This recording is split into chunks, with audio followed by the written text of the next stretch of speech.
Situated just off the southern tip of the Malay Peninsula, the original settlement was created, so legend has it, after a Sumatran prince saw a lion, considered a good omen, and founded the Lion City, or Singapura. The symbol of the city, however, is the half-lion, half-mermaid Merlion, and there are many such statues to be seen here. Singapore was founded as a British trading post in 1819 by Sir Stamford Raffles, whose statue stands at the mouth of the Singapore River, adjacent to the central business district, which is on the southern side of the river.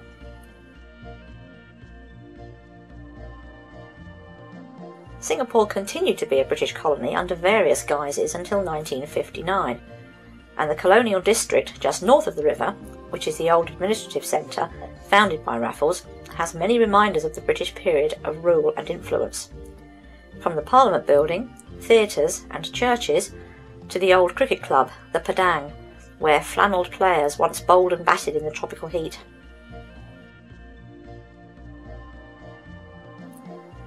Singapore was briefly part of Malaysia, but has been an independent republic since 1965.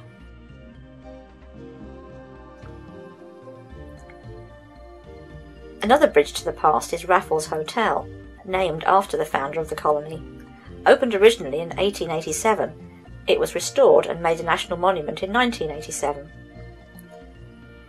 Although too expensive for most of us to stay in, its shady courtyards are open to the public, who can visit the many restaurants and shops, and perhaps have afternoon tea in the tiffin room.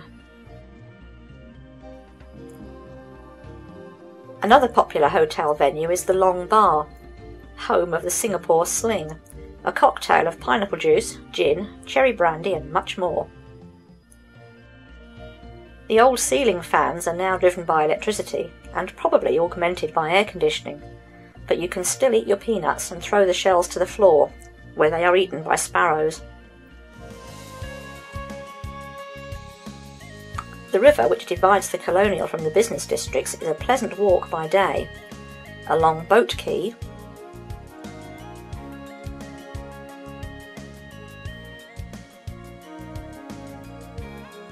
and Clark Quay, both of which are a bustling scene of restaurants and shops by night.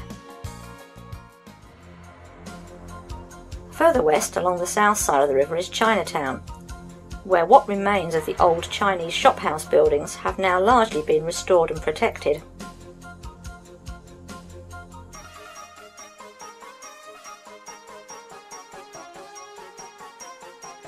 There are also some impressive temples to be seen. North of the city is Little India, an area that has escaped redevelopment altogether. It retains its own character, a colourful area of wall-to-wall shops, pungent aromas and Hindi film music. Singapore today lives by trade, and it is for the shopping that the majority of visitors come. Orchard Road, running northwest from the colonial district, is the main shopping area, with many malls and department stores, including the famous Tangs, and is also the home of many of the modern hotels. Occasionally there are some remnants of the old Singapore amongst the new buildings, but mostly building is going on everywhere in the modern sector. It seems as soon as a hotel or mall becomes even slightly dated, down it comes for a more up-to-date replacement. Even these modern streets, however, are tree-lined, providing some relief from the heat between the air-conditioned shops and malls. For a larger slice of refreshing greenery, pay a visit to the Botanical Gardens, near the top of Orchard Road. For tourists who want a complete change of scene, a visit to Hall Par Villa might suit. Described as an incredibly tacky theme park, it is based around Chinese mythology.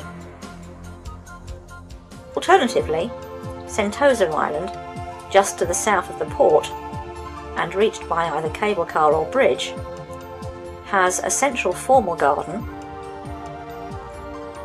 shady wooded walks, themed museums, and a monorail to transport you between places of interest, golf courses, or beach resorts.